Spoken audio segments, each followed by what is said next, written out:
Isang mapagpalang araw po sa ating lahat at tayo po ay narito muli upang ating parangalan, sambahin ng ating Diyos na buhay. At ating pong pakinggan ang sinasabi sa Aklat ng mga Awit, talataang 5. At ating pong mababasa ay ganito po. Si Yahweh na ating Diyos ay lubos na parangalan, sa harap ng kanyang trono tayo ay manambahan. Si Yahweh ay banal. Purihin ang Diyos sa pagkabasa at pagkarili. O dakilang Diyos, Ikaw ang Diyos na aming sinasamba sa Espiritu at katotohanan. Ikaw ang Diyos na dakila. Ikaw ang Diyos na banal. Walang katulad ang iyong pagmamahal sa amin. Panginoon, tanggapin mo po ang aming papuwid pagsamba sa iyo sa umagang ito, na Ikaw, O Diyos, ang aming itataas, hindi ang aming. Panginoon, tulungan mo kami hanggang sa kami makatapos sa gawain ito, Panginoon, na Ikaw lamang, O Diyos. Kaya, Panginoon, sa umagang ito, ang lahat ng gaganap, Panginoon, sa kanilang tungkulin upang Ikaw, Panginoon, ay aming maitaas, ay gabayan kami hanggang sa kami makatapos na Ikaw, Panginoon, na Diyos na aming sinasamba sa Espiritu at katotohanan, ay Ikaw, Panginoon, ang siyang dakila na aming marapat parangalan. Kaya, O God, tulungan mo kami na ang bawat isa sa amin ay maibigay namin ang mataas na papuri sa iyo. Humihingi kami, O God, ng kapatawaran sa lahat ng aming sala sa iyo, sa isip, sa salita at sa gawa. At tulungan kami, Panginoon, sa lahat ng aming mga gawain, na Ikaw, Panginoon, ay masunod namin sa aming paghahayo, Panginoon, sa salita ito, na maipangaral namin ang iyong mga banal na salita upang sa gayon marami ang Panginoon ang maligtas. Kaya, O God, muli namin hinihingi sa iyo hanggang sa aming makatapos ay Ikaw lamang, O God, ang aming mga pangalan. Ito po ang aming hinihingi pinadalangin sa dakilang pangalan ni Jesus. Amen.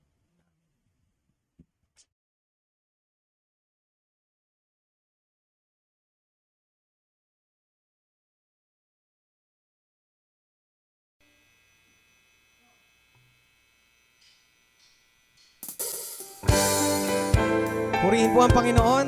It's another Sunday to worship Him. Tunay po na napakasarap magpuri at magpasalamat sa Diyos. Excited na po ba kayong lahat? Amen? We worship our King today as we sing. When you pray every prayer that you know how to pray, just remember the Lord, we're here, and the answer is on its way. Our God is able, He is mighty, He is faithful. He never sleeps, He never slumbers, He never tires of hearing our prayer. When we are weak, He becomes stronger. So rest in His love, cast all of your cares on Him.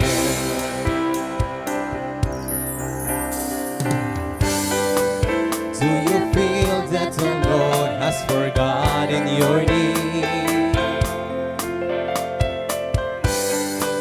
Just remember that God is always working in ways you cannot see. Yes, it is. Our God is able, He is mighty, He is faithful. He never sleeps, He never slumbers, He never tires of hearing our prayer. When we are weak, He becomes stronger. So rest in His love, cast all of your cares on Him. He never sleeps, He never sleeps, He never slumbers, He never tires of hearing our prayer. When we are weak, He becomes stronger. So rest in His love, cast all of your cares on Him.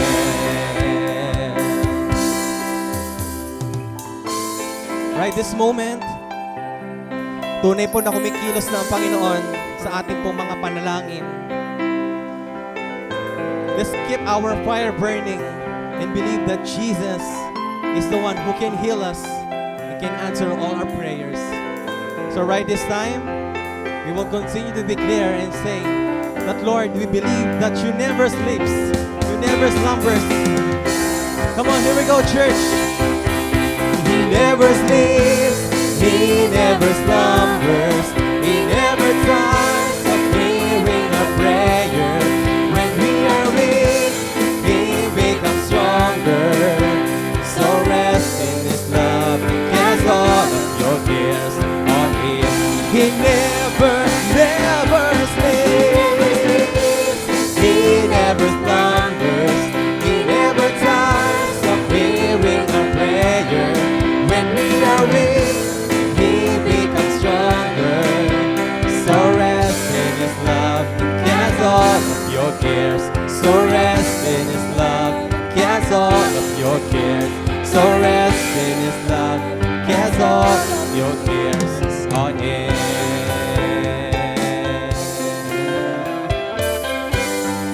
We praise your name, Jesus.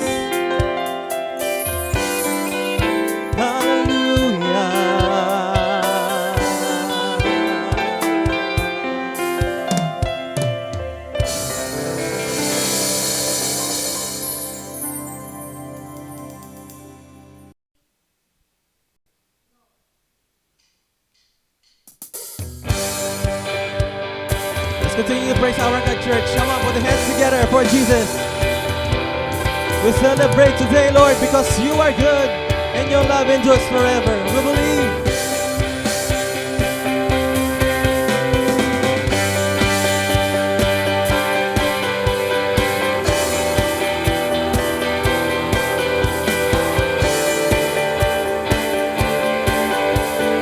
Come on, all the people of God, we're gonna sing to our God.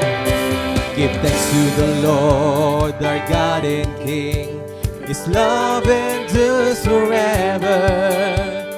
For he is good, he is above all things. His love endures forever. Sing praise, sing praise. With a mighty hand and outstretched arm, his love endures forever. For the life that's been reborn, his love endures forever. Sing praise, sing praise. Come on, church, we'll sing. Sing praise, sing praise. Forever God is faithful, forever God is strong, forever God is with us, forever. Forever God is faithful, forever God is strong, forever God is with us, forever and ever, forever.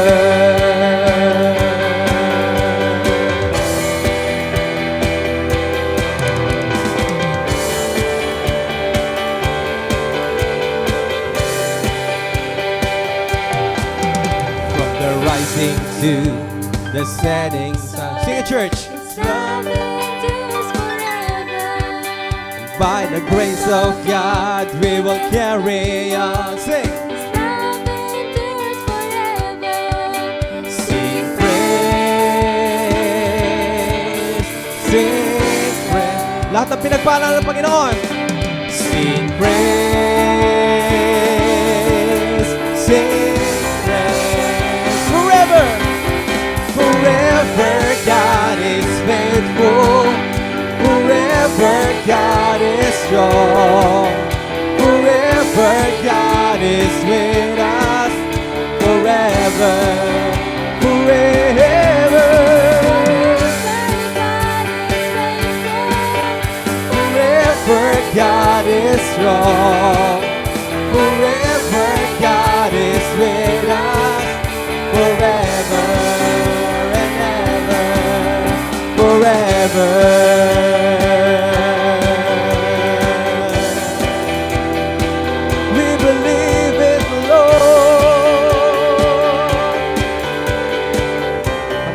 from your hearts.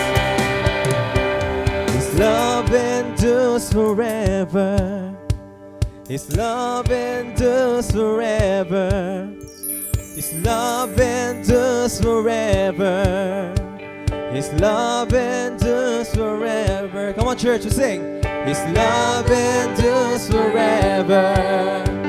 His love endures forever. His love endures forever. Forever. His love endures. Love endures forever. With everything we got to sing.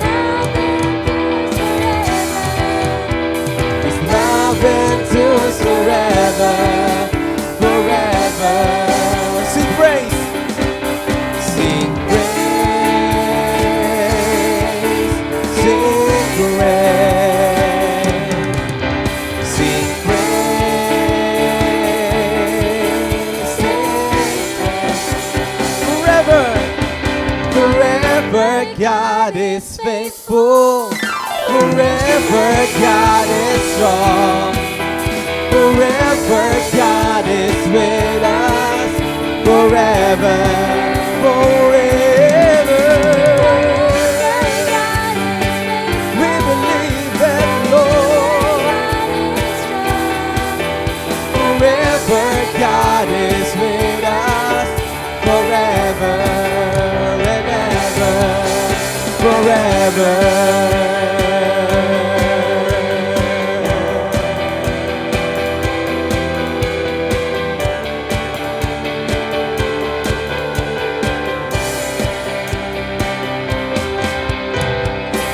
Po natin na malakas ang Panginoon.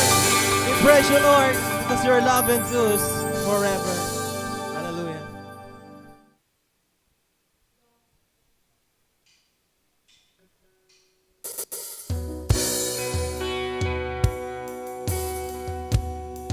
Sa mga oras na ito, Panginoon, we continue to praise your name, believing that you are our great healer, that nothing is impossible in your name, Jesus. So we praise you today.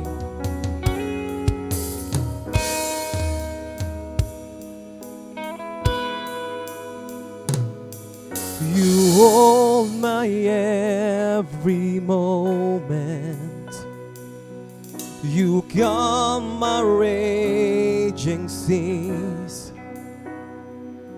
You walk with me through fire and heal all my disease. I trust in you. I trust in you. 'Cause I believe you're my healer. 'Cause I believe you are all I need.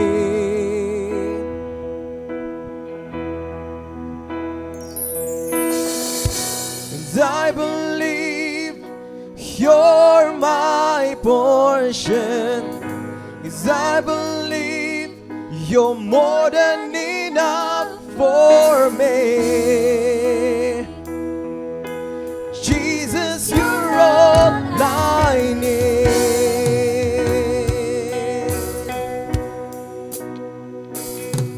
You hold my very moment. You calm my raging seas.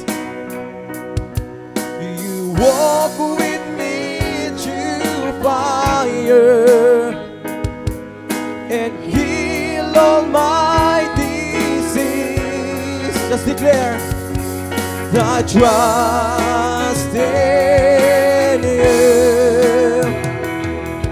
I trust in you. And I believe you're my healer.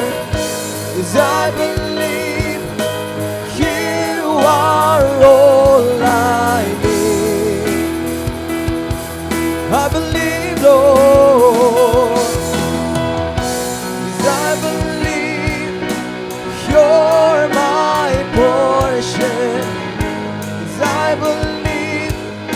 You're more than enough for me.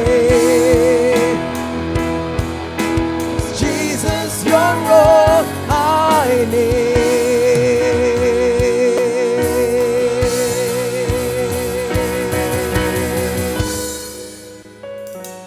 Sa pagkakataong ito, mga kapatid, patuloy po tayong dumulog sa Panginoon at ipanalangin ang bawat concern ng bawat kapatid natin. Most especially, through this song, may we realize that our God is our great healer. Siya lang po ang pag-asa natin sa ating buhay. Lalo na po ngayon sa panahon po ng pandemyang ito, talagang ang Panginoon lang ang tatakbuhan po natin. So right this time, let's all claim by the power of the name of Jesus na gagaling ang lahat ng sakit o anumang meron sa puso natin, sa isip natin na hindi tama. We surrender to God and saying that, Lord, we believe in you and nothing is impossible in your name because you are great, you are a perfect God and nothing compares to you, Jesus. Let's sing this from our hearts. Sing, nothing is impossible for you. Nothing is impossible. Nothing is impossible for you. 'Cause you hold my world in your hand. Nothing is impossible for you. Nothing is impossible. Nothing is impossible for you. You hold my world in your hand. Sing that nothing is impossible for you. Nothing is impossible. Nothing is impossible for you. You hold my world in your hand. Sing, I believe you're my healer. I believe you are all I need. Let's declare.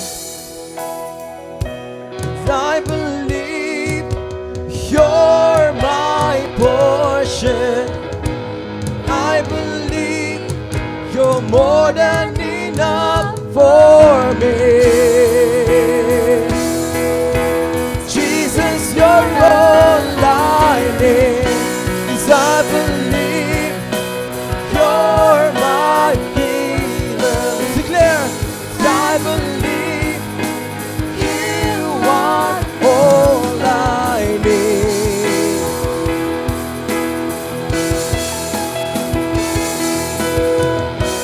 I believe you're my portion. 'Cause I believe you're more than enough for me. Jesus, you're all I need. You're more than enough for me. Jesus, you're all I need. You're more than enough for me.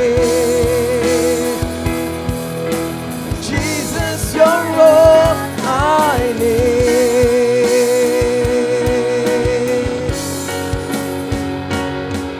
And Lord, we want to lift your name on high. And Lord, we want to thank you for the works you've done in our lives. And Lord, we trust in your unfailing love. For you alone are God eternal, to on earth and heaven above. lift your name on high. And Lord, we want to thank you for the work you've done in our lives. And Lord, we trust in your unfailing love. For you alone are God eternal, you are earth and heaven above. For you alone are God eternal, you are earth and heaven above. For you alone are God eternal, you are earth and heaven above. Palakpakan po natin ang malakas sa Panginoon. All the praises and glory belongs to you, Jesus. Amen. Amen.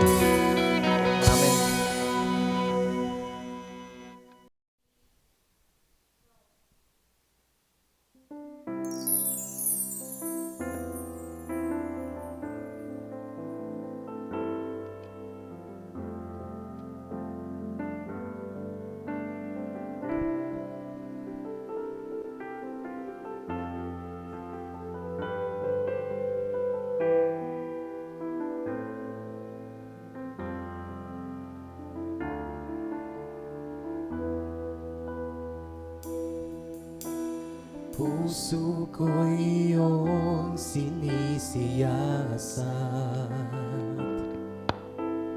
buhay ko'y iyong alam. Ang lahat kong lihim, O Yahweh,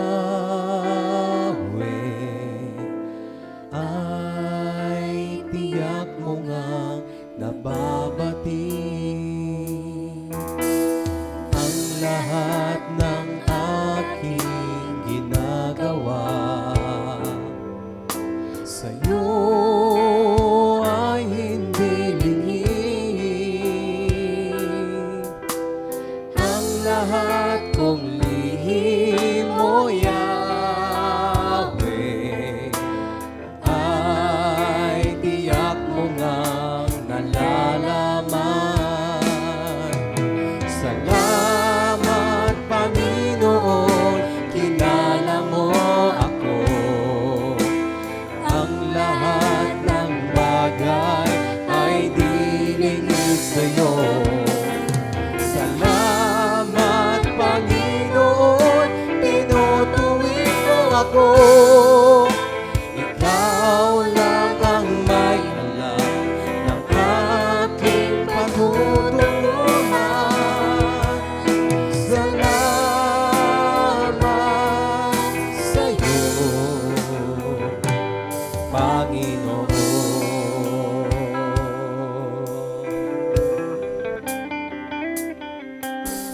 Puso ko iyong sinisiyasat, buhay ko iyong alam.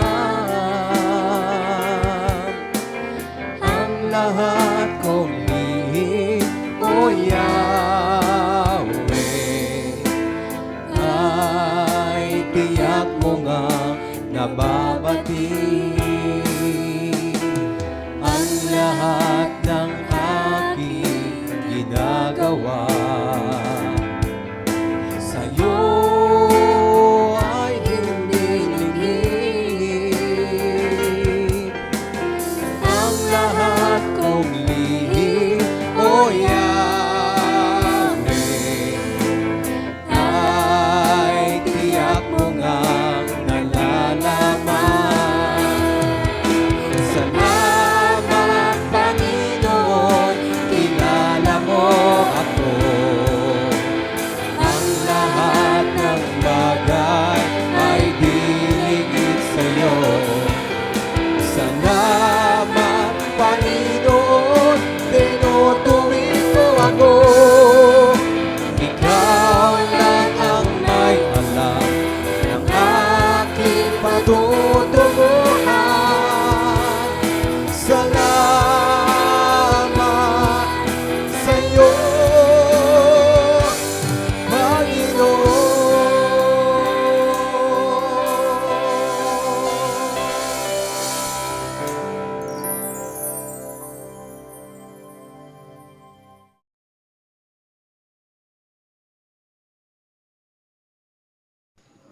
Mga kapatid, nasa dako na po tayo na pag-alaala sa banal na hapunan.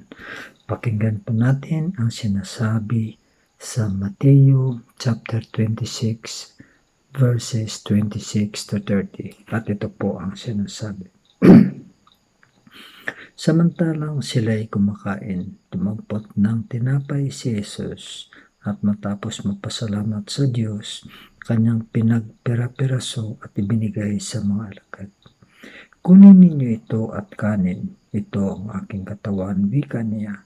Hinawakan niya ang saro, nagpasalamat sa Diyos at ibinigay sa kanila. Uminom kayong lahat nito, sabi niya, sapagkat ito ang dugo ng tipan, ang aking dugo na mabubuhos dahil sa marami sa ikapagpapatawad ng mga kasalanan.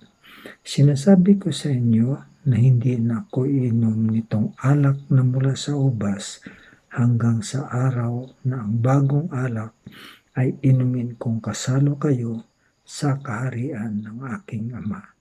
At pagkaawit ng isang himno, sila ay nagpunta sa bundok ng mga Olibo. Purihin natin at pasalamatan ang Panginoon Diyos sa pagkabasa natin at pagkarinig ng kanyang mga banal na salita. Tayo po ay sama-samang manalangin. O kataas-taasang Diyos, Diyos na mapagpalat mapagmahal, maraming salamat sa umagang ito na pinagkaloob mo upang minsan pa ay itaas namin, sambahin ka namin ang iyong pangalan o Panginoon. Maraming salamat sa lahat ng mga pagpapala na ipinagkaloob mo. Maraming salamat sa mga challenges na aming naranasan sa mga nakaraang araw, sapagkat ito ay tunay na nagpapalakas ng aming paniniwala at pagmamahal sa iyo o Panginoon. Ganon din Ama, kami ay nagpapasalamat sa buhay at kalakasan na taglay ng bawat isa sa araw na ito at sa mga bagay na ipinagkaloob mo na aming ginagamit sa araw-araw ng aming buhay. Ganon din Ama, kami ay lubos na magpapasalamat sapagkat ipinagkaloob mo ang iyong bugtong na anak upang sa gayoy mapatawad ang aming mga kasalanan at magkaroon kami ng pagkakataon na magkaroon ng buhay na walang hanggan. Ganon din Ama, kami ay nagpapasalamat sa aming Panginoong Hesukristo sapagkat siya po ay nagsakripisyo, siya po ay namatay, tumigis ang kanyang dugo sa bundok ng Kalbaryo alang-alang sa ikapagpapatawad ng aming mga kasalanan. Kaya nga Ama, bilang pag-alaala, narito po ang mga elemento sa aming harapan, ang tinapay na nagsisimbolo ng kanyang katawan at ang kupa na sumisimbolo sa kanyang dugo na tumayigis sa bundok ng Kalbaryo. Nawa Ama, bago namin tanggapin ang mga elementong ito, pagpalain mo ito at nawa ay mapatawad mo kami sa aming mga pagkakasala upang kami Ama ay maging karapat-dapat na tumanggap ng mga elementong ito. Nawa patuloy mo kaming pagpalain sa lahat ng aming mga gawain at nawa patuloy mo kaming mahalin at ipagkaloob sa amin ang mga bagay na aming mga kailangan Ama.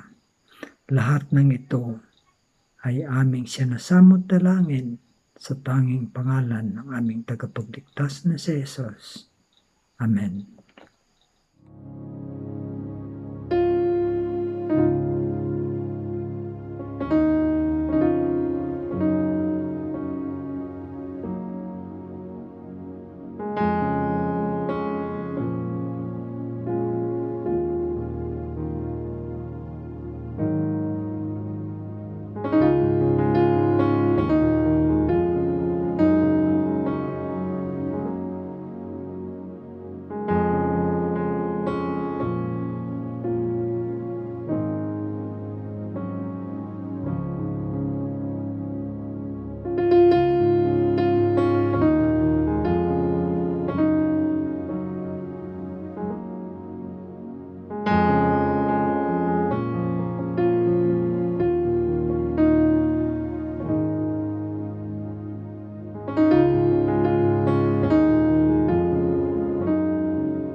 Okay, magandang umaga po sa inyong lahat, mga kapatid po namin kay Kristo. Muli po tayo nagpapasalamat sa pagkakataong ito na ipinagkaloob sa atin ng Diyos, na tayo po muli ay magsama-sama upang sambahin natin siya sa Espiritu at katotohanan. Tayo po ay pinaintulutan niya na muli sa araw na ito itaglay natin ang ating mga buhay at kalakasan upang ipaglingkod natin sa Kanya sa araw-araw po ng ating mga buhay. Sa lahat po ng aming mga kapatiran, sa lahat po ng mga kapatid dito sa Imus Church at sa lahat po ng dako ng Pilipinas at sa buong mundo na abot po ng live streaming na ito ng Imus Church, ay patuloy po kaming nagpapasalamat sa inyo sa patuloy po ninyong pakikiisa sa pananambahan pong ito. Pagpalain po kayo ng dakilang may kapal. Sa araw pong ito ay binabati ko po ang lahat po ng mga tatay, sa mga daddy, sa mga magulang na lalaki bilang padre de pamilya, ay pagpalain po tayo ng dakilang may kapal at patuloy na alalayan tayo sa lahat ng ating mga buhay. Naway patuloy na madamang po natin ang katagumpayan at patuloy na kapanatagan at kapayapaan ng ating mga buhay. Muli po, Happy Father's Day sa inyo pong lahat. Sa umaga pong ito ay tayo pong lahat ay makakarinig ng mensahe ng ating Panginoong Diyos na muli ibinigay sa atin ang isang paksa na strength for service. Pero bago po natin talakayin ang paksang yan, ay paintulutan po ninyo at samahan po ninyo ang napakaliit na lingkod ng Diyos sa isang panalangin po sa umaga pong ito. Dakilang Diyos na makapangyarihan sa lahat, muli po kami ay nagpapasalamat sa pagkakataong muli ay binigay mo po sa amin, Ama, na sa araw na ito ay mabigyan ka namin ng karangalan, maitas namin ng iyong pangalan, maitanyag ka namin sa lahat ng madla. At sa umagang ito ay patuloy, Panginoon, na kilalanin ka ng buong sandaigdigan. Ikaw na isang Diyos na makapangyarihan sa lahat. Sa umagang ito, Ama, tulungan mo ang napakaliit mong lingkod na muli gagamitin mo sa isang mensaheng ito upang may hayag, Panginoon, ang iyong dakilang kalooban. Nawa, pahintulutan mo, Panginoon, ang salita mo ay mailagay sa kanyang bibig upang ang lahat ng salitang aming maririnig ay hindi po manggagaling sa kanyang sariling kaalaman at karunungan, kundi ang lahat ng ito ay manggagaling sa iyo at kayo po ang magsasalita sa amin upang salitang ito na maririnig namin ay magkaroon ng kapangyarihan sa bawat buhay ng bawat isa sa amin upang patuloy na ito'y maging gabay namin sa aming paglakad bilang iyong mga anak. Ama, patuloy mo pong itago sa iyong presensya ang iyong maliit na lingkod na ito upang ang iyong dakilang presensya ang patuloy naming maramdaman, Ama, upang sa magkagayon mag-focus kami sa iyo at sa iyo lamang at wala ng iba pa. Ama, bigyan mo kami ng kapayapaan at kapanatagan, bigyan niyo po kami ng karunungan upang patuloy po naming maintindihan ang mga salitang maririnig at mahayag sa umagang ito. Ama, ito po ang aming dalangin at samo sa iyo, inihiling sa tanging pangalan ng iyong anak na si Jesus mula po ngayon at magpakailanman. Amen and Amen. Muli po, magandang umaga po sa inyong lahat. Ito na po yung pinakahuling series o paksang ating tatalakayin sa buwan po ng June. Sa susunod na buwan po ay iba na naman paksa ang ating tatalakayin, mga kapatid ko po kay Kristo. Muli po ang ating paksa sa umaga pong ito, Strength for Service. Pakilagay po ninyo sa inyong mga comment box ang ating paksa upang patuloy po nating hindi malimutan ang mga tinatalakay po natin. Strength for Service. Lakas para sa paglilingkod sa Diyos. Yan po yung paksa natin at makikita po natin yan sa aklat po ng Joshua chapter 24, mga kapatid ko po kay Kristo. Kaya nga po sa Joshua chapter 24 verse 1 ay meron pong sinabi ang ating Panginoon sa pamagitan po ni Josue. Ang sabi po diyan, at pinisan ni Josue ang lahat ng mga lipi ng Israel sa Shechem o sa Sikhem sa Tagalog, at tinawag ang mga matanda ng Israel at ang kanilang mga pangulo at ang kanilang mga hukom at ang kanilang mga pinuno at sila'y nagsiharap sa Diyos. Kung makikita po ninyo ang talatang 1 pong yan ng Kapitulo 24 ng Josue, ay makikita po natin ang salitang and God said, sinabi po ng Diyos, okay, na sa pamagitan po ng lugar ng Sikhem ay lulumpong lahat ng lipi ng bayang Israel ay nagkatipon po doon sa lugar ng Sikhem. Pag-aralan po natin Ano ang kahalagaan po ng lugar ng Shechem o Shechem sa wikang Ingles, na kung saan ay doon po inipon ni Josue ang lahat po ng mga pinuno at pangulo, mga hukom ng bayan ng Diyos. Alam po ninyo, sa pag-aaral po ng Biblia, ito po naman ay ating pong ni-research sa internet kung ano po ang lugar ng Shechem. Yan po ay sa pagitan po yan ng Mount Gerizim at saka po yung Mount ng Ebal. Kaya kung makikita po ninyo sa inyong mga picture, yung dalawang bundok na kung makikita po magkatabi po yan, yung pong bandang kanan ay makikita po natin yan po yung bundok ng Mount of Ebal at ang kaliwa po naman ay yung Mount of Gerizim, na kung saan sa gitnang yan, yan po ang Shechem, na kung saan dyan po nagkatipon ang lahat po ng mga pinuno, hukom, at bayang Israel po ng Israel. Ang kahalagaan, ang mahalaga, ay kinilala po ang lugar na yan. Ngayon, alamin po natin kung bakit dyan po inipon ni Josue ang lahat po na mahukom ang bayan ng Israel o mga pinuno ng bayan po ng Israel. Alam po ninyo sa mapa, tinignan po natin yan. Kaya kung makikita po ninyo sa inyo pong mapa, sa inyo pong mga TV screen, ay makikita po natin yung kulay green na Shechem. At yung katabi po niya ay ang Mount Gerizim at yung kabila po ay Mount Ebal. Kaya nga po makikita po natin yan, sa gitna niyan, katulad ng pinakita ko po sa inyong mga bundok kanina, dyan po inipon po ni Joshua ang bayan po ng Panginoong Diyos. Ano pong dahilan, anong kahalagaan ng location na yan kay Josue? Alam po ninyo, sa pag-aaral po ng Biblia, ang Shechem po ay was a strategic location for this important ceremony na gagawin po ni Josue. Bakit po? Because Joshua called on the Israelites to renew formally their commitment to Mosaic covenant at the site that was very motivating to them to do so. Alam po ninyo, ang Shechem ay isa po daw strategic location na kung saan ay magkakaroon po ng napakahalagang seremonya na gagawin po ni Josue sa bayan po ng Diyos. At ang kahalagaan na gagawin po ni Josue ay magkakaroon po ng tinatawag na renewal.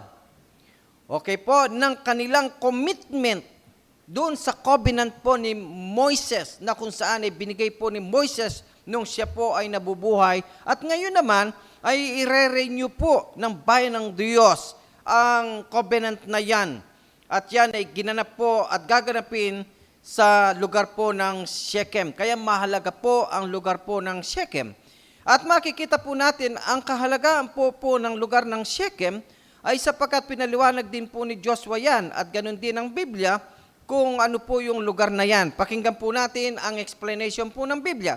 At yan ay makikita po natin sa Genesis chapter 33 verse 18 to 20 kung ano po ang Shechem. Alam po ninyo, Jacob buried his idols at Shechem after returning to the promised land from Padan Aram. He made this his home and built an altar to Yahweh there. And ever Jacob o Jacob, okay, di Jacob po ay pinagtayo po ng altar ang ating Panginoong Diyos diyan sa lugar din ng Shechem. Kaya kung makikita po natin, mababasa po natin na aklat ng Genesis chapter 33 verse 18 to 20, makikita po natin diyan ang ginawa po ni Jacob. Kaya tingnan po ninyo, itong mga kilalang tao o lingkod ng Diyos at ginagamit ng Diyos ay may mga importanteng bagay na kung saan ay ginanap po dyan sa Shechem. At ganyan din ang ginawa po ni Joshua, sinundan ang mga ninuno nila kung saan ay nagkaroon din sila ng napaka-importanting renewal of their commitment sa Mosaic covenant.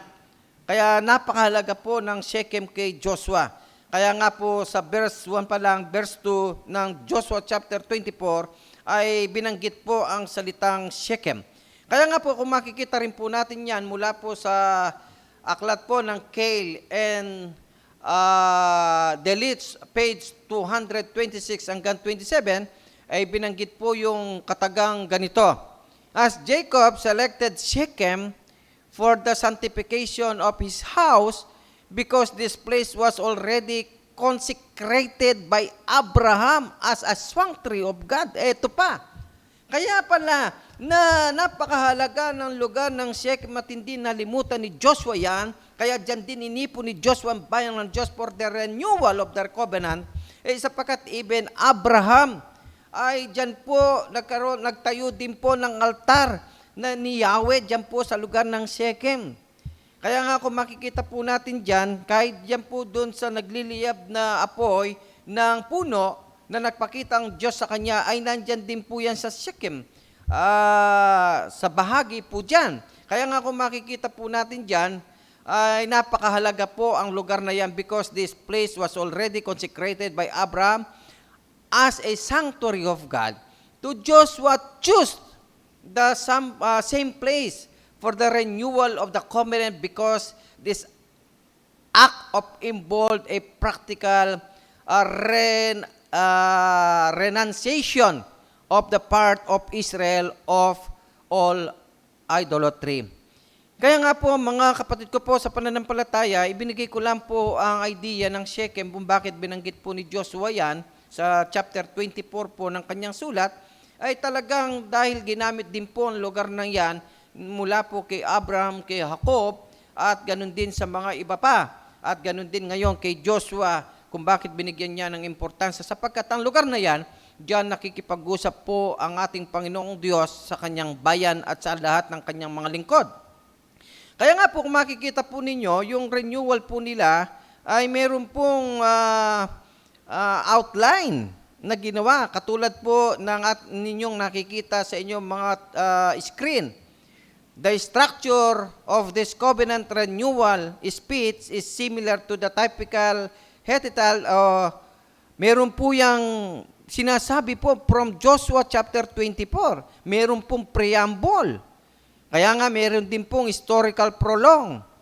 Joshua chapter 24 verse 2 to 13, meron po din po yung stipulations for the vassals with the consequences of disobedience.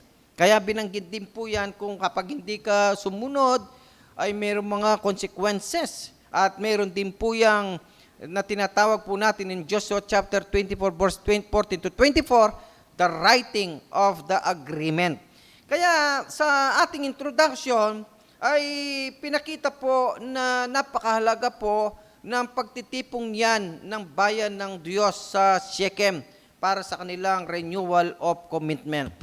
Ako, nakikita ko po ngayon ang kahalagahan po ng place na kung saan ay nandyan ng Diyos na saksi sa lahat ng gagawin pong renewal of their commitment of this nation of Israel. Alam po ninyo, mahalaga din sa ating mga Kristiyano yan, yung tinatawag po nating renewal of our commitment to God. Ngayon, mahalaga yung lugar. Ang tanong ko po sa atin sa umagang ito, saan nakatira ngayon sa atin ang Diyos na kung saan ay katagpo natin siya?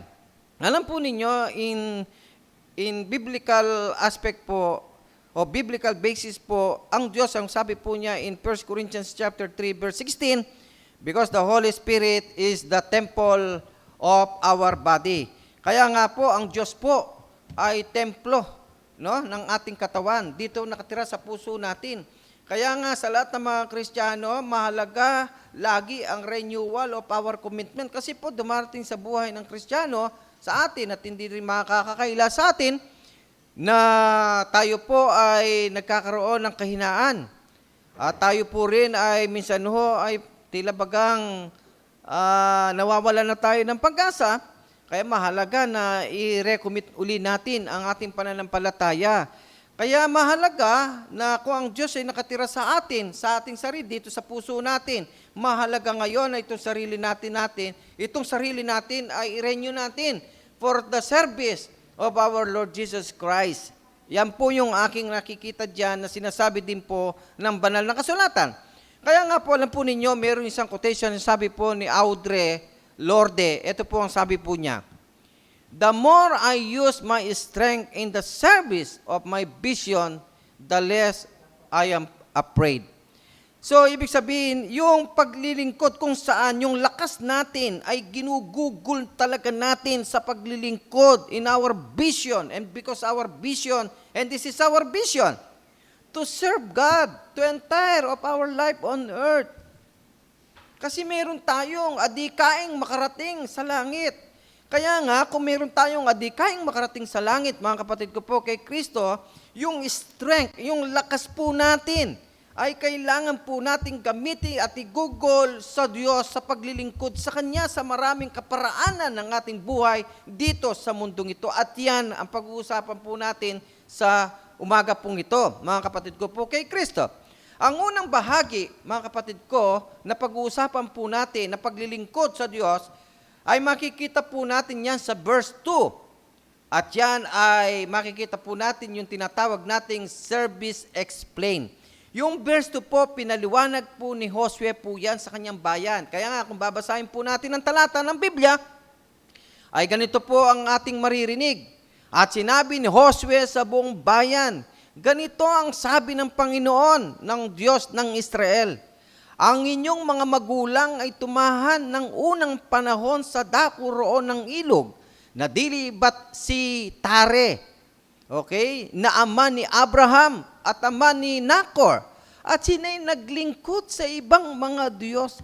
Pinapaliwanag po ni Josue sa bayan ng Diyos doon sa lugar ng Shechem yung ginawang paglilingkod ng kanilang mga ninuno. Kung paanong si Tare na ama ni Abraham na makikita po natin dito at ni Nacor ay naglingkod sa ibang Diyos. So ito ay muling sinasabi po ni Josue sa bayan ng Diyos kung ano ang mga bagay na nangyari na paglilingkod ng mga ninuno nila. Kaya nga ako, kung makikita po natin diyan, in order to encourage and inspire the Israelites for future service, Joshua reminded them of their history and all that had happened. He credited God with a victory. He also challenged them to continue toward in service and victory. Sa umaga pong ito, mga kapatid ko po kay Kristo at sa lahat ng aming mga kaibigan at kababayan na nakakarinig ng mensaheng ito ng ating Panginoong Diyos, sa aklat po ng Joshua chapter 24, ay pinapaliwanag po ni Joshua kung ano ang ginawa po ng bayan ng Diyos at ganun din ng kanyang mga ninuno na sa kanilang paglilingkod ay nagkaroon din po ng iba't ibang klase ng paglilingkod nila sa Diyos. Katulad po yung pinapaliwanag. Pero the entire of the life of this nation and the chosen nation of God at sa lahat ng mga namuno dito ay nakita po natin talagang ang buhay po nila. Talagang taas-baba ang paglilingkod sa Diyos. Pinagpapalit ang ating Panginoong Diyos sa mga idols, sa mga Diyos-Diyosan na kung saan ay dito po nagkakaroon ng pagtampo ang ating Diyos sa kanila dahil talagang hindi rin naging tapat yung ibang mga lingkod sa Diyos at ang kanyang bayan. Kaya nga po dito, pinapaliwanag po ni Josue sa kanyang bayan, dito sa lugar ng Shechem, kung anong klase ang paglilingkod na ginawa ng bayan ng Diyos. Pero isang bagay na pinakita ni Josue, in-encourage po niya ang bayan dito to renew their commitment dun sa covenant ni Moises. In-encourage po na magpatuloy sapagkat pinakita ni Josue dito na bagamat ganyan ang nangyayari na paglilingkod ng bayan ng Diyos, pero ang katagumpayan ay patuloy na ibinibigay po ng Diyos sa kanila. Yung lahat ng paraan na kailangan gawin ng Diyos para ang kanyang bayan ay magtagumpay ay ginagawa po ng Diyos. Kung kinakailangan sabihin ng Diyos ang anumang ginawa ng kanyang bayan na pagkakasala, ay sinasabi po niya upang magbalik loob ang kanyang bayan sa kanya sapagkat mahal niya ang kanyang bayan. Kaya nga po, alam po ninyo mga kapatid ko po kay Kristo, itong bagay na ito in the New Testament ay meron din pong sinabi si Pablo. Ano po yung sinabi ni Pablo? Ito po ang sabi niya. Pakinggan po ninyo mga kapatid. Paul did something similar with the Ephesian church. Ang iglesia po sa Epeso, ano po yung hawig na ginawa po ni Josue, mga kapatid ko po, at ni Pablo in the New Testament sa iglesia sa Epeso.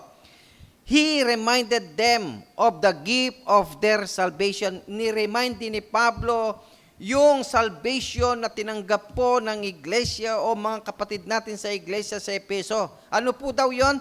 But because of His great love for us, God, who is rich in mercy, made us alive with Christ even when we were dead in transgressions. Pinaalala po ni Apostol Pablo ang mayamang biyaya ng Diyos. Kaya nagkaroon po ng kaligtasan, kaya tinanggap ang kaligtasan ng mga kapatid natin sa Epeso because of the great mercy of God. Kaya nga po makikita po natin dyan na sinasabi niya, made us alive with Christ even when we are dead in transgression.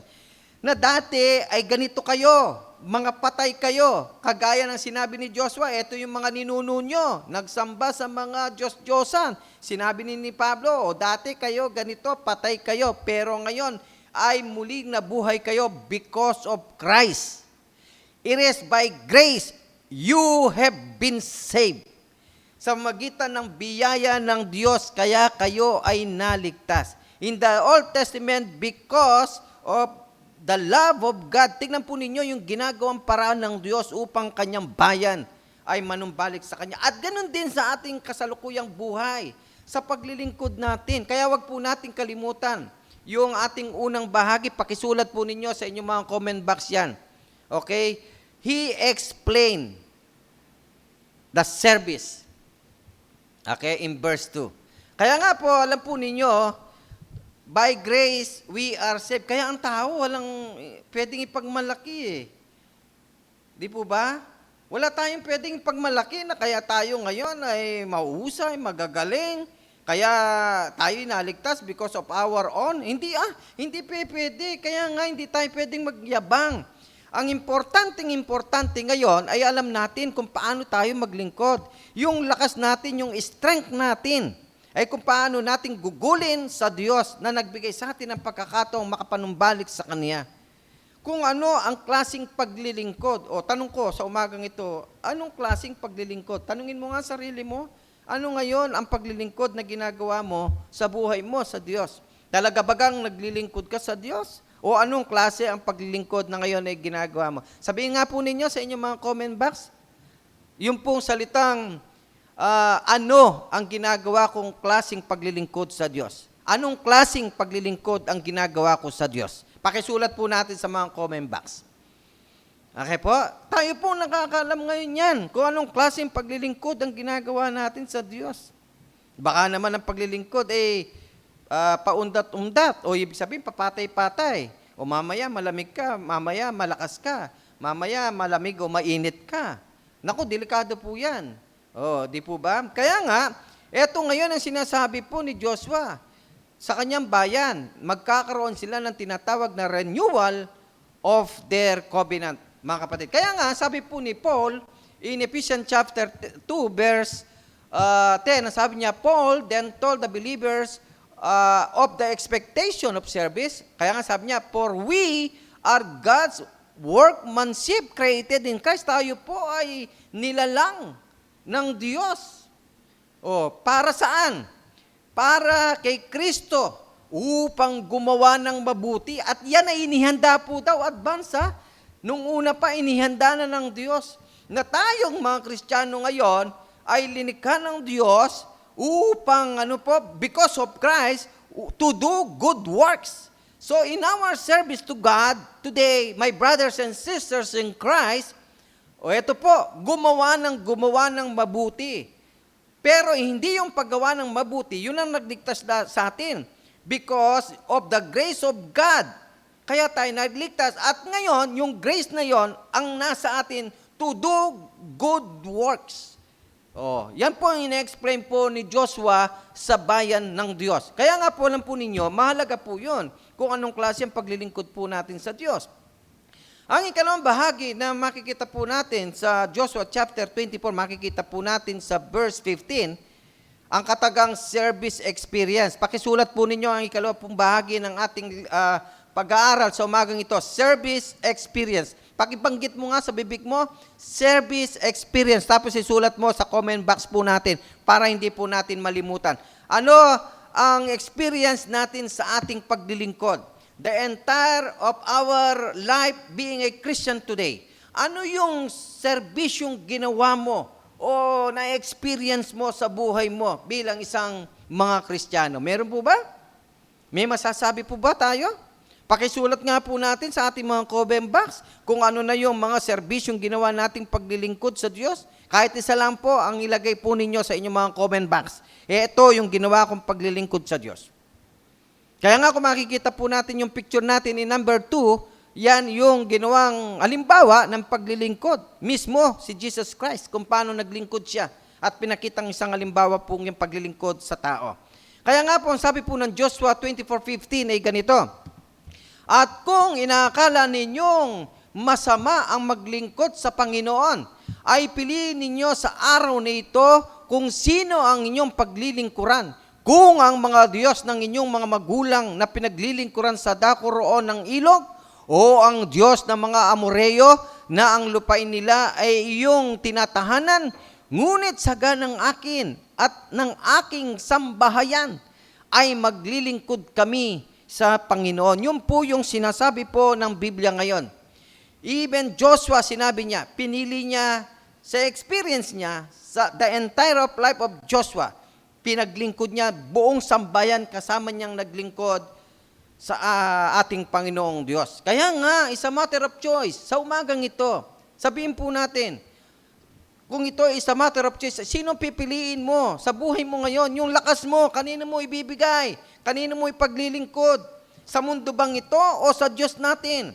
Kasi ngayon, dalawa lang yan. Kasi hindi tayo pwede magserbisyo sa dalawa. Isa lang ang kailangan nating paglingkuran ng tapat sa ating mga buhay hanggang kamatayan. Kung ang Diyos ba o ang mundong ito. So sa araw na ito, pumili ka. Sino ang paglilingkuran mo sa buhay mo na pag-uukulan mo ng lakas ng buhay mo sa oras na ito. Sabihin mo nga po sa inyong mga comment box, ang paglilingkuran ko ang mundo o ang Diyos. Kaya mahalaga po sa atin ito, mga kapatid ko po kay Kristo. Kaya nga, alam po ninyo, the Israelites responded to this challenge by dedicating themselves to God. They saw God had led them and given them the victory, and they were willing to move forward in service to Him. Ang bansang Israel po, ang bayan ng Diyos, nakita nilang kapangyarihan ng Diyos Kung paano tinulungan sila ng Diyos, kung paano ginabayan sila ng Diyos sa oras ng pangangailangan. Pinakita po ng Diyos ang kanyang kapangyarihan. Kaya alam po ninyo, sa ating kalagayan sa pandemic na ito ngayon, sa pinagdadaanan natin, lalo po ngayon, alam ko po sa bawat kapatiran natin, sa bawat local churches, ay may kanya-kanya pong pinagdadaanan ng buhay, hindi lamang sakit, hindi lamang COVID, ang dami po, pati trabaho, pati problema, mga worries, anxieties, ang dami pong mga kinakaharap nating suliranin na nakapagbibigay sa atin to discourage everyone para hindi tayo magpatuloy ng paglilingkod natin sa ating Panginoon. Subalit sa umagang ito, ito po ngayon ang sinasabi ng mensahe ng Diyos na tayo po ay ni-encourage niya na merong kapangyarihan ng Diyos na tayo po ay kanyang tulungan upang tayo naman ay makasurvive sa mundo ito. Huwag pong nating kalimutan ang sulat ni Apostol Pablo sa unang Korinto chapter 10 verse 13. Ano man ang pagsubok ni ating pagdadaanan, okay, tayo po ay makakalagpas. Ang Diyos po magbibigay sa atin ng lakas to escape that kind of problem o trials. Kaya ako naniniwala ako, ano man ang pagdadaanan mo ngayon, makakalagpas ka kung tayo po ay patuloy nakakapit at mananalig at magtitiwala sa ating Panginoong Diyos. Kaya nga po, alam po ninyo, in Luke chapter 16 verse 13, ang sabi po niya ay ganito, no servant can serve two masters, for either he will hate the one and love the other, or he will be devoted to the one and despise the other. You cannot serve God and money. Kaya nga po sa umaga pong ito, mga kapatid ko po, kay Kristo, yan po yung gagawin natin. Mamimili tayo. Sino ang paglilingkuran mo? Ang pera o ang Diyos? Ang ibig sabihin po, mga kapatid ko po, kay Kristo, sa umaga pong ito, ang Diyos po natin ay nagsasabi sa atin ngayon, ito bang mundong ito? Kasi po talaga, marami po talaga ang maglilingkod sa mundo dahil sa hirap ng buhay. Pero ang hamon ng mensaheng ito, katulad ng hamon ni Joshua sa kanyang bayan, hindi tayo pwedeng maglingkod sa dalawa. Kailangan pumili po tayo, mga kapatid ko po, kay Kristo. Kaya nga po, ang ikatlong bagay na ating pong pag-usapan sa umaga pong ito, service expected. Pakisulat nga po ninyo uli sa inyong mga comment box. Mula po yan sa verse 23 and 24 ng Joshua chapter 24, service expected. Ano yung expected ng ating paglilingkod, lalo tigit sa ating Diyos? Alam po ninyo, ang sabi po ng talata ng Biblia, ito pong sabi niya, ngayon ngay alisin ninyo, sabi niya, ang ibang mga Diyos na nasa gitna ninyo, at ikiling ninyo ang inyong mga puso sa Panginoon ng Diyos ng Israel. At sinabi ng bayan kay Josue, ang Panginoon nating Diyos ay aming paglilingkuran at ang kanyang tinig ay aming didinggin. Katulad po ni Joshua sa kanyang bayan. Ang sabi niya, alisin ninyo ang inyong mga pinaglilingkurang mga ibang Diyos na nasa inyo. Ikiling ninyo ang inyong buhay sa Panginoon, ang inyong puso sa Panginoon. Ang responded ng bayang Israel, susundin nila ang Diyos at ang tinig ng Diyos na walang iba kundi si Yahweh. Sa atin din sa umagang ito ngayon, mga kapatid, ano yung mga Diyos-Diyosang pinaglilingkuran mo sa oras na ito na nakaka-distract para hindi ka mag-focus sa paglilingkod sa Panginoon? Marami. Una, pera. Hindi masama ang pera. Pero pagka ang pera ay ginawa mo ng Diyos, masama yun. Marami po ngayon yan. Na ngayon, marami, even Christian today. Pag sinabing pera, marami din ho ang natutukso sa pera. Ano pa? Karanyahan. Nagagawa pong Diyos ang karanyahan ng mga tao. Pag maranyaka ang buhay mo sa mundong ito, yun na nagiging Diyos po nila. Nakakalimutan nila ang Creator. Ano pa? Kasikatan. Pag sikat ka, nagagawa na. Nakakalimutan mo lang Diyos kasi sikat ka na eh. Ano pa? Katanyagan. Ano pa? Kapangyarihan. Kapag may kapangyarihan ka, anin mo Diyos, may kapangyarihan ka. Yan ang problema ng maraming tao. Kaya nga po, ang sabi ni Joshua sa kanyang bayan, alisin ninyo mga Diyos-Diyos ang yan na ibinubuhay nyo, ang ikiling nyo, ang puso nyo sa Diyos. Kaya nga sa umagang ito, ay ang mensaheng ito, yun din po ang sinasabi niya. Ano pa ang mga Diyos-Diyosan na ngayon ay ibinubuhay natin para hindi natin may focus ang ating buhay o ang ating paglilingkod sa Diyos na ang expectation ng paglilingkod natin sa Kanya ay 100% ay mag-focus tayo sa Kanya. Kaya nga po mga kapatid ko po kay Kristo, ang mensaheng ito ngayon, ang nagbibigay sa atin ng kamalayan sa bawat isa na nawa ay bigyan tayo ng karunungan ng Diyos na pumili po tayo ngayon. Alisin natin ang lahat ng uri ng mga Diyos-Diyosan sa buhay po natin. Ang Diyos-Diyosan po hindi yung mga rebulto po yan lang. Ang Diyos-Diyosan po marami. Pwede sa buhay natin. Kung ano yung nagiging importansya sa buhay natin na dino-Diyos natin, Diyos-Diyosan po yan. Kahit ang pamilya, kapag yan ang naging una sa atin, Diyos-Diyosan yan.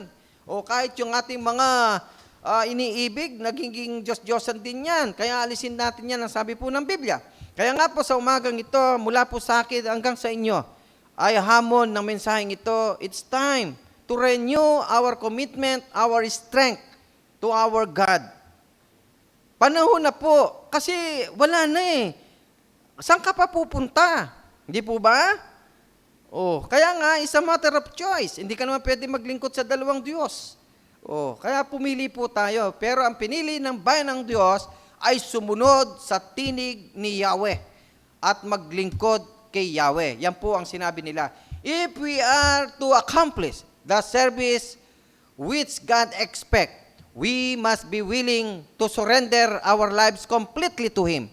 Jesus offers Himself as our source of power and strength. In our own power, we try and fail.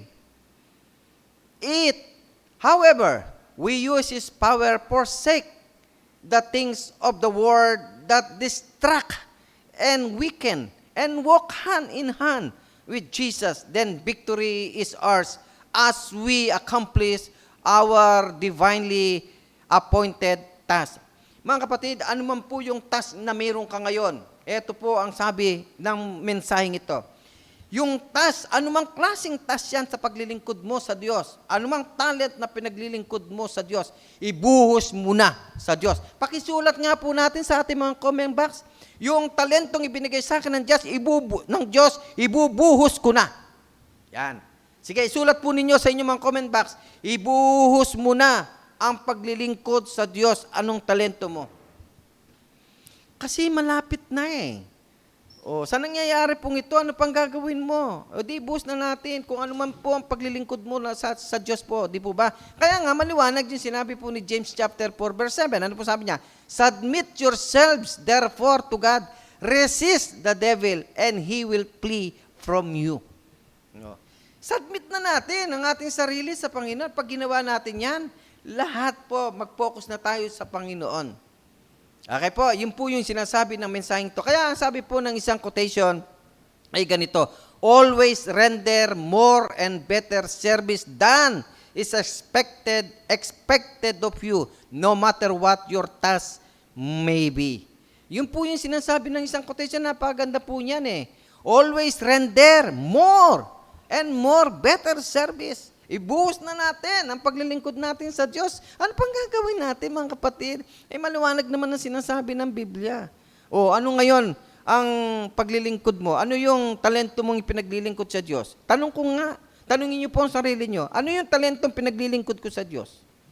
O, di po ba? Kung ano yung talentong pinaglilingkod mo sa Diyos ngayon, ibuhos mo na. Yan na yung pagkakataon mo. Wala nang ikalawa. O, di po ba? Kaya nga, ang mensaheng ito ngayon, ini-encourage ang bawat isa sa atin. Kasi po, mahalaga ngayon yan. Kasi sayang ang panahon, sayang oras. Ilang taong ka na ba? Di po ba? Kung ilang taong ka na lang mabubuhay sa mundong ito, di buhos mo na ang paglilingkod mo sa Diyos. Kaya nga po, alam po ninyo, sabi ng 1 Corinthians chapter 15, verse 58, ganito, kaya nga mga kapatid ko, minamahal, kayo'y magsitatag, huwag makilos, na laging sumasagana sa gawa ng Panginoon. Yamang nalalaman ninyo na hindi walang kabuluhan ang inyong mga gawa sa Panginoon. Sinabi po yan ni Pablo, gumawa sa mabuti. Gumawa ng mabuti, maglingkod ng maglingkod. Huwag matinag. Bakit? Lahat ng gagawin mo, hindi lingid sa Diyos yan. Alam ng Diyos yan eh. Kaya nga po, alam po ninyo, sabi ng 1 Timothy chapter 6, verse 18, ganun po sabi ng Biblia, they are to do good, to be rich in good works. To be generous and ready to share. Ang paggawa ng mabuti, and this is the expectation of God eh. Sa number 3 na po natin, na paglilingkod po natin, gumawa ng mabuti, maging mayaman sa paggawa ng mabuti. To be generous. Saan? Ready to share. Yan ang sinasabi po sa mga Kristiyano today. Tanungin mo sarili mo. Tanungin natin sarili natin. Nagagawa po ba natin gumawa ng mabuti, maging mayamang gumawa ng mabuti in the sight of God? Yan ang utos ng Diyos eh. Kaya nga po, ang tatlong bagay na pinag-usapan po natin, tatapak sa pinag-usapan po natin sa umagang ito, strength for service. Yung lakas natin sa paglilingkod sa Diyos, ibuhos natin. Ang number 1 po natin pinag-aralan, service explain. Pinaliwanag po ni Joshua kung anong klaseng paglilingkod na ginawa ng kanilang mga ninuno at ang bayan ng Diyos. Service experience. Diyan pinaliwanag po kung ano yung mga experience nila sa paglilingkod sa Diyos. At number 3, service expected. Ano ba ang expected ng Diyos na paglilingkod na gagawin po natin sa Kanya? Nawa po sa umagang ito ay naging bahagi ang mensaheng ito. Na nawa po sa buhay natin is a matter of choice. Abang buhay ka ba? Kailangan mo lang ibuhos ang paglilingkod sa Diyos. Yung lakas mo. Huwag nating yung lakas, paglingkod natin, ubusin natin sa walang kapararakan. Tapos wala din lang. Pero doon mo ibinuhos ang lakas mo. Ngayon, ang sabi ng mensahe, ang lakas mo ngayon sa paglilingkod Diyos, sa Diyos mo ibuhos. Oh, hanggang sa mamatay ka na, hanggang mamatay na ako. Sa Diyos natin ibuhos. Doon tayo mag-focus. Bakit? Kasi doon may tagumpay. Bakit? Merong bisyon ang bawat mga Kristiyano. Anong bisyon? Makarating doon sa langit bayan ng Diyos. O mangyayari yan kung ang mensaheng ito ngayon ay susundin po natin. Huwag tayong pasilaw sa mundong ito kasi ang mundong ito i-distract ka. Marami siyang i-offer sa iyo para ikaw ay mawala sa paglilingkod sa Diyos. Mga kapatid ko, huwag po natin gawin ang bagay na yan sapagkat yan ang ngayon ang sinasabi ng mensaheng ito is a matter of choice. Mamili ka kung ang mundong ito o ang Diyos na magbibigay sa iyo ng tagumpay. Nawa po sa umagang ito, mga kapatid ko po kay Kristo, ang mensaheng ito ay nagbigay uli sa atin ng kalakasan at nagbigay sa atin ng kamalayan kung ano po ang gagawin nating klase ng paglilingkod sa dakilang Diyos po natin. Nawa po ay patuloy na makita natin ang kabutihan ng Diyos at ang kanyang katapatan sa bawat buhay po natin. Kung nakita natin ang kanyang kabutihan at ang katapatan ng Diyos sa atin, na tayo ay kanyang tinutulungan, ginagabayan, pinoproteksyonan, ba mga kapatid ko po, mga kababayan at mga kaibigan na nakakarinig ng live streaming na ito, panahon na po muli i-renew natin ang ating commitment, ang paglilingkod po natin sa ating Panginoon. Ang ating lakas, ang buhay natin ay ibigay po natin 100% sa ating Panginoong Diyos. Muli po, maraming pong salamat at pagpalain po kayo ng dakilang may kapal. Mabuhay po kayo, mag-ingat po kayo, lalo na po sa ating panahong kasalukuyan. God bless you all po.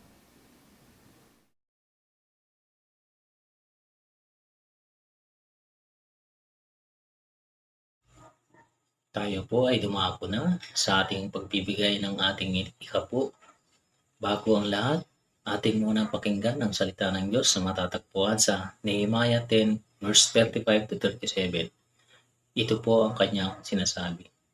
Taon-taon ay dadalhin din namin sa templo ni Yahweh ang unang ani ng bukirin at unang bunga ng mga punong kahoy. Dadalhin din namin sa mga pari na maglilingkod sa templo ang mga panganay naming anak na lalaki, upang ilaan sa paglilingkod sa Diyos, gayon din ang panganay na anak ng baka, tupa, kambing, para namang ihandog ayon sa itinagda ng kautusan.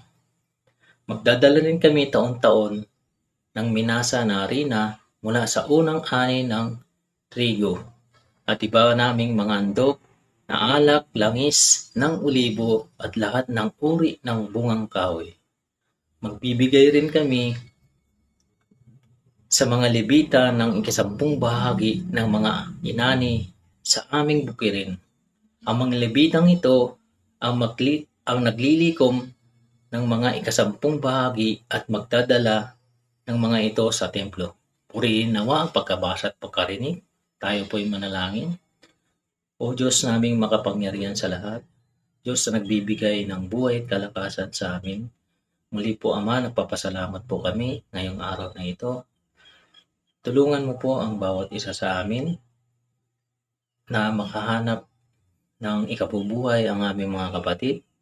I-bless niyo po ang aming mga kapatid na may mga trabaho at tulungan mo rin po ang aming mga kapatid na may negosyo na naway palaguin mo po ito, Panginoon.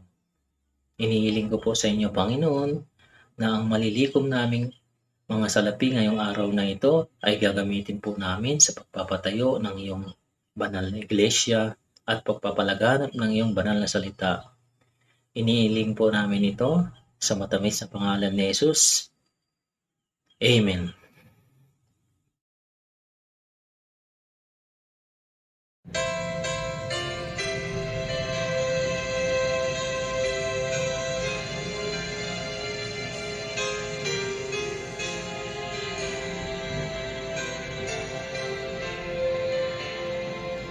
We lift our voices, we lift our hands, we lift our lives up to you, we are an offering.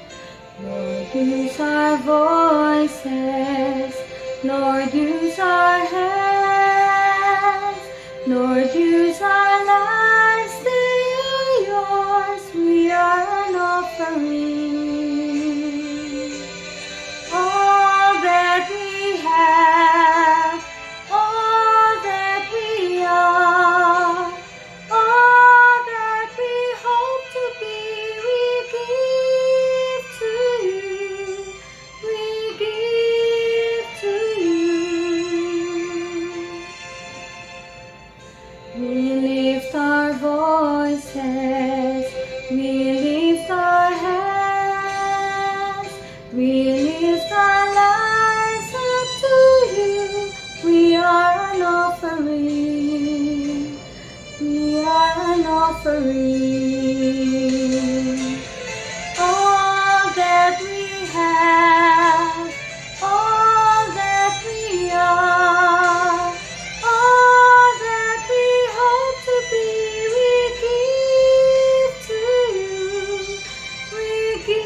Give thanks with a grateful heart.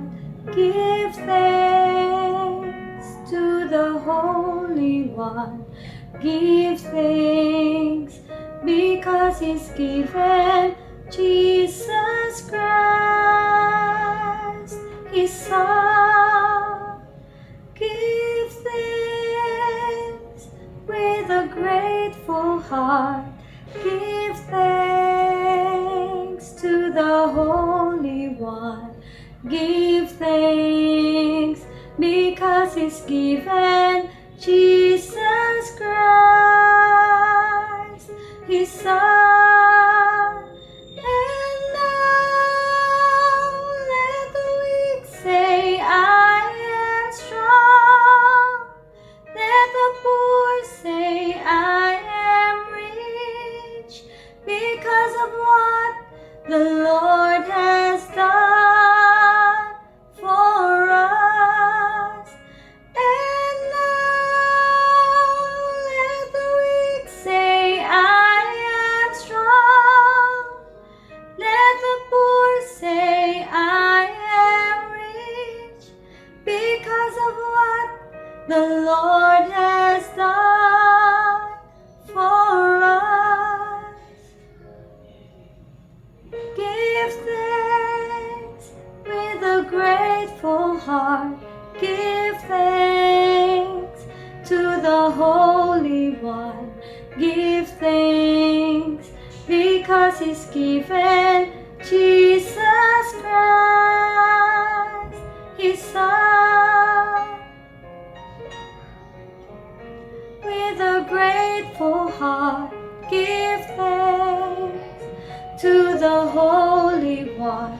Give thanks because He's given Jesus Christ, His Son. And now let the weak say, I am strong. Let the poor say, I am rich because of what the Lord has done for us. And now let the weak say, I am strong. Let the poor say, I am rich because of what the Lord has done for us. Give thanks.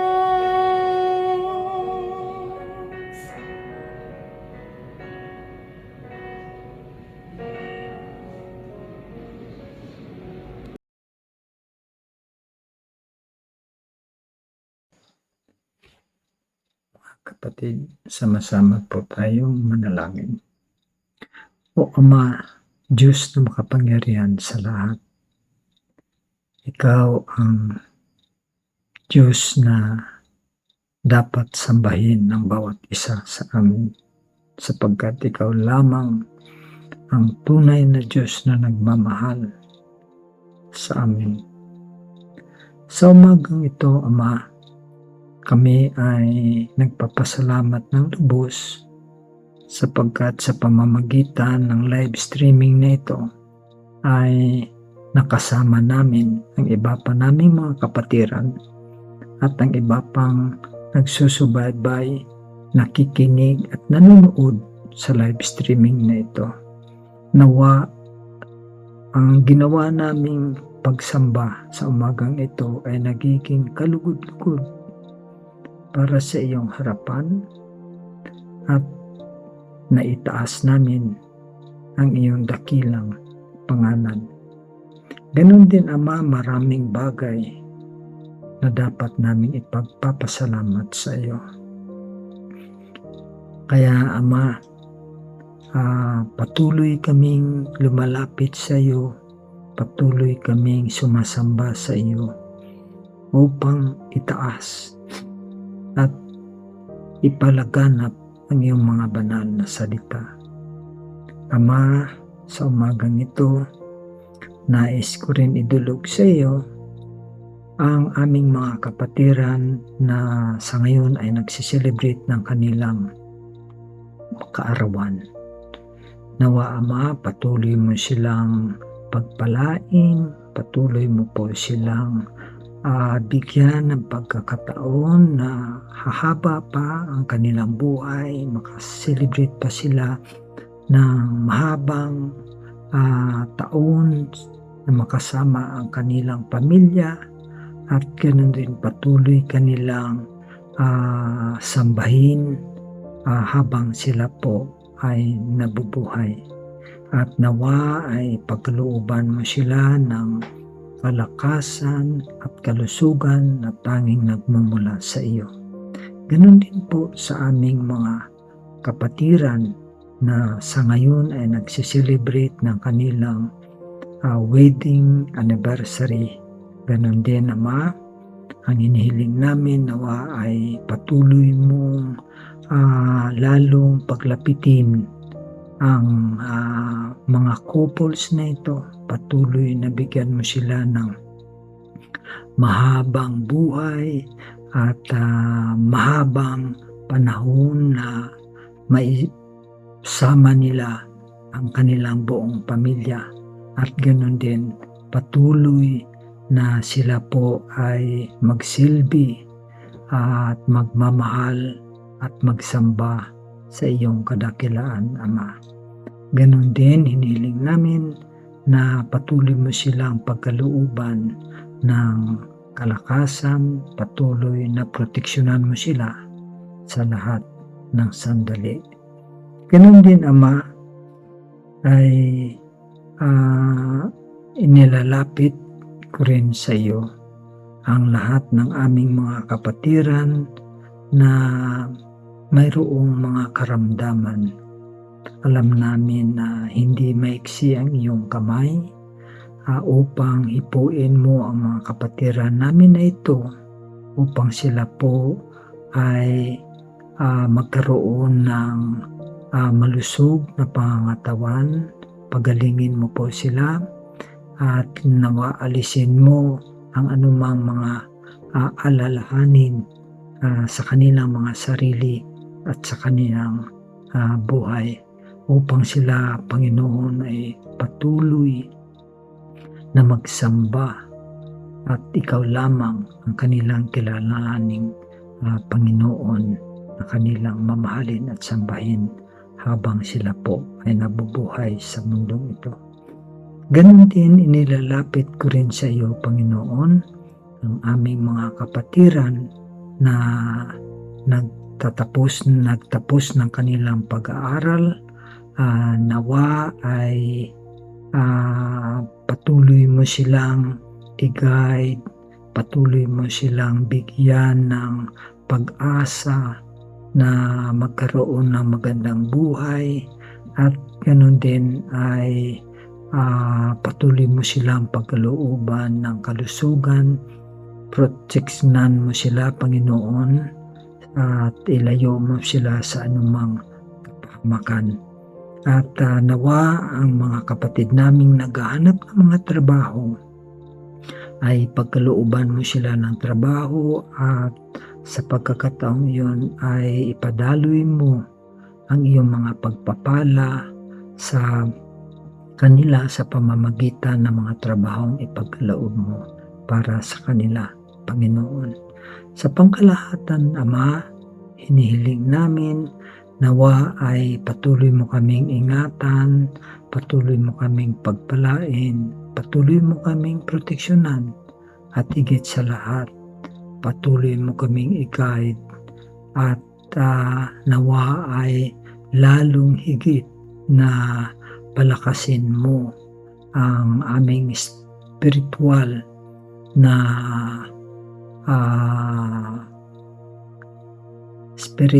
namin na pamumuhay sa mundong ito.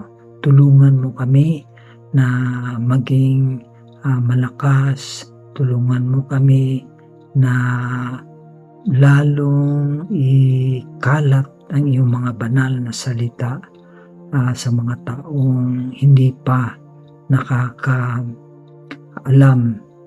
tungkol sa iyo, Panginoon. Lahat ng ito, Panginoon, nawa ay aming inihiling na may pasasalamat sa tanging pangalan ng aming tagapagligtas na si Jesus. Amen.